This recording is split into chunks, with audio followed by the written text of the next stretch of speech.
ہر وہ شخص جو پیاسا ہو پانی کے پاس آئے۔ مادہ اس ابدی حقیقت کو تبدیل نہیں کر سکتا کہ انسان اس لیے موجود ہے کیونکہ خدا موجود ہے۔ لامحدود عقل کے لیے کچھ بھی نیا نہیں ہے۔ سائنس میں نہ تو عقل مادے کو پیدا کرتی ہے، نہ مادہ عقل کو پیدا کرتا ہے۔ کسی مادے میں طاقت یا اہلیت یا دانش نہیں کہ وہ کچھ پیدا کرے یا نیست کرے۔ سب کچھ صرف ایک عقل یعنی خدا کے اختیار میں ہے۔ نام نہاد گیسیں اور قوتیں الہی عقل کی روحانی قوتوں کے مخالف ہیں۔ جس کی توانائی سچائی ہے، جس کی دلکشی محبت ہے، ہستی کے ابدی حقائق کو مسلسل جاری رکھتے ہوئے جس کی پیروی اور ملاپ زندگی ہے۔ جسمانی سائنس نام نہاد انسانی علم ہے۔ فانی عقل کا قانون ایک اندھا یقین، اپنی طاقت کے بغیر ایک سمسون ہے۔ جب اس انسانی یقین کو اس کی حمایت کے لیے تنظیموں کی کمی ہوتی ہے تو اس کی بنیادیں بڑھ جاتی ہیں۔ نہ اخلاقی قوت، روحانی بنیاد اور نہ ہی خود کا کوئی پاک اصول رکھتے ہوئے یہ عقیدہ وجہ کے لیے اثر کی غلطی کرتا ہے۔ مادے میں زندگی اور ذہانت تلاش کرنے کی کوشش کرتا ہے، بس وہ زندگی کو محدود کرتا اور مخالفت اور موت کو مضبوطی سے تھامتا ہے۔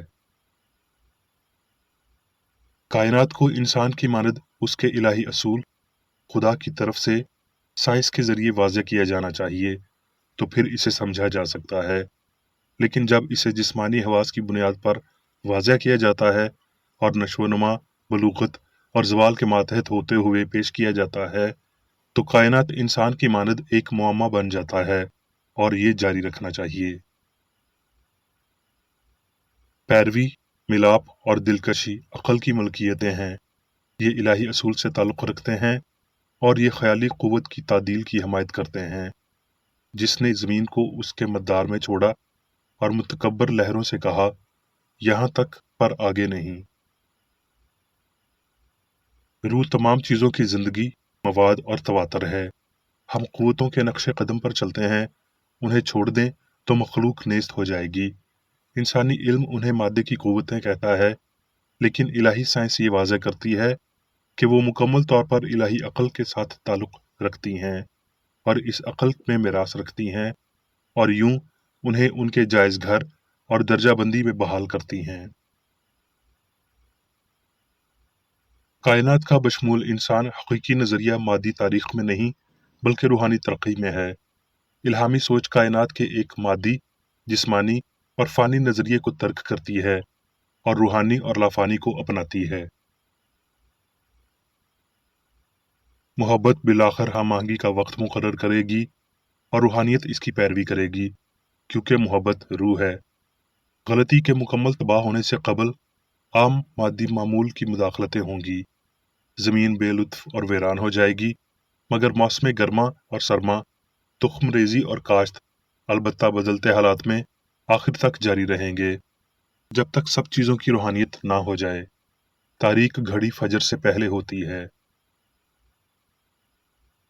اب یہ مادی دنیا بھی متصادم قوتوں کا اکھاڑا بن رہی ہے۔ ایک طرف تو یہاں مخالفت اور مایوسی ہوگی، جبکہ دوسری طرف یہاں سائنس اور امن ہوگا۔ مادی عقائد کی منسوخی گناہ، بیماری اور موت کے قحط اور وبا، خواہش اور افسوس کے ساتھ دیکھی جا سکے گی، جو اپنے عدم کے ظاہر ہونے تک نئے ادوار کو قبول کرتے ہیں۔ یہ پریشانیاں غلطی کے خاتمے تک جاری رہیں گی، جب پوری مخالفت روحانی سچائی سے ہڑپ کر لی جائے گی۔ جیسے ہی یہ تکمیل قریب تر ہوتی جائے گی، وہ جس نے اپنے چال چلن کو الہی سائنس کے مطابق ڈھال لیا ہے، وہ آخر تک مقابلہ کرے گا۔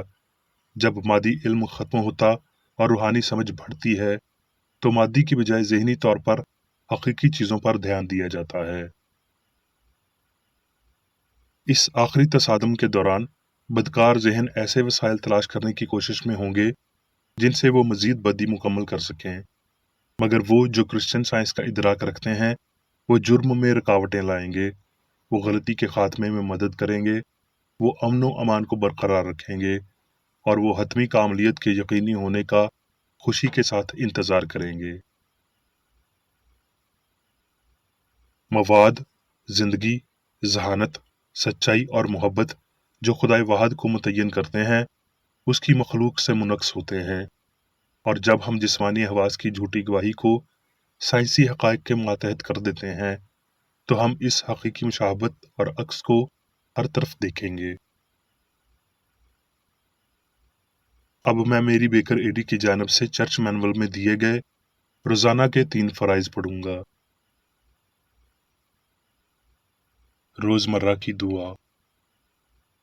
اس چرچ کے ہر رکن کا یہ فرض ہے کہ ہر روز یہ دعا کرے: تیری بادشاہی آئے، الہی حق، زندگی اور محبت کی سلطنت مجھ میں قائم ہو اور سب گناہ مجھ سے خارج ہو جائیں، اور تیرا کلام سب انسانوں کی محبت کو وافر کرے اور ان پر حکومت کرے۔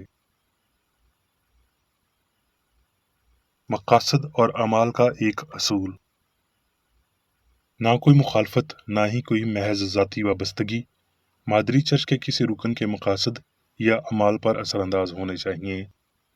سائنس میں صرف الہی محبت حکومت کرتی ہے، اور ایک مسیحی سائنسدان گناہ کو رد کرنے سے حقیقی بھائی چارے، خیرات پسندی اور معافی سے محبت کی شیریں آسائشوں کی عکاسی کرتا ہے۔ اس چرچ کے تمام اراکین کو سب گناہوں سے، غلط قسم کی پیشن گوئیوں، منصفیوں، مذمتوں، اصلاحوں، غلط تاثرات کو لینے اور غلط متاثر ہونے سے آزاد رہنے کے لیے روزانہ خیال رکھنا چاہیے اور دعا کرنی چاہیے۔ فرض کے لیے چوکسی۔